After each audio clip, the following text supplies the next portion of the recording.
Science के advancement या progression के साथ साथ हर बीमारी का इलाज और सर्जरी चेंज होती रहती है टाइम के साथ या एडवांस होती रहती है।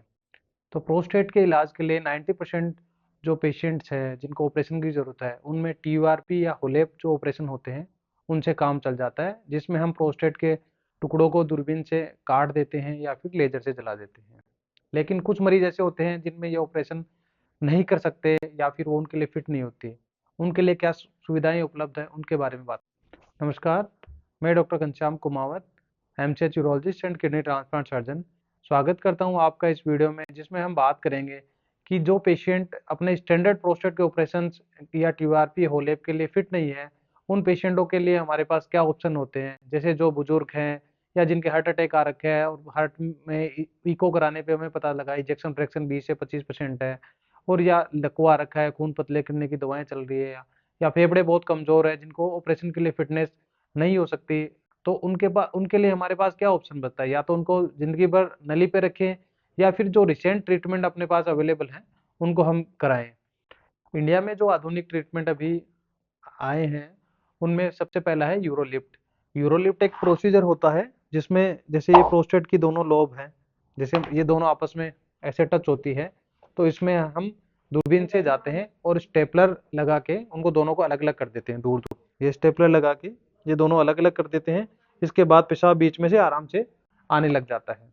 इसमें कितने स्टेपलर लगते हैं इसके आधार पर इसकी कॉस्ट डिसाइड होती है। तो एक स्टेपलर की कॉस्ट लगभग लाख रुपए के आसपास होती है, इसलिए थोड़ा सा ये महंगा ट्रीटमेंट है। लेकिन इसके फायदे क्या क्या है, इसमें फायदे ये हैं कि कोई ब्लीडिंग नहीं होती है, इसके अलावा कोई बेहोशी की जरूरत नहीं होती, एनेस्थीसिया नहीं देना पड़ता पेशेंट को, पेशाब की नली लगाने की जरूरत नहीं पड़ती, और शाम को पेशेंट डिस्चार्ज हो सकता है। लेकिन इसकी कुछ लिमिटेशंस भी है। एक तो ये कि बहुत बड़ी प्रोस्टेट में कारगर नहीं है। इसके अलावा साथ में जब मीडियन लोब यानी बीच वाला हिस्सा प्रोस्टेट का बढ़ रहा है उसमें ये कारगर नहीं है, और महंगाई की वजह से भी ये बहुत ज़्यादा इंडियन पॉपुलेशन के लिए सूटेबल नहीं है।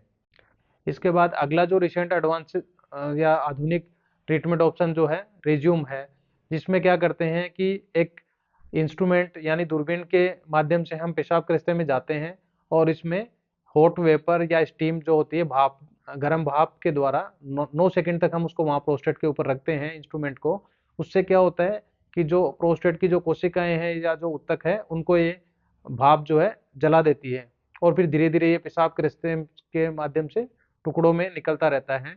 लेकिन इसमें हमें पेशाब की नलकी की जरूरत पड़ती है, लगभग 4 से 6 हफ्ते में पूरे टुकड़े साफ होते हैं। तो इसमें पेशाब की नलकी की जरूरत पड़ती है, और इसमें कई बार एनेस्थीसिया देने की जरूरत भी पड़ती है। धन्यवाद, उम्मीद करता हूँ आपको वीडियो समझ में आया होगा।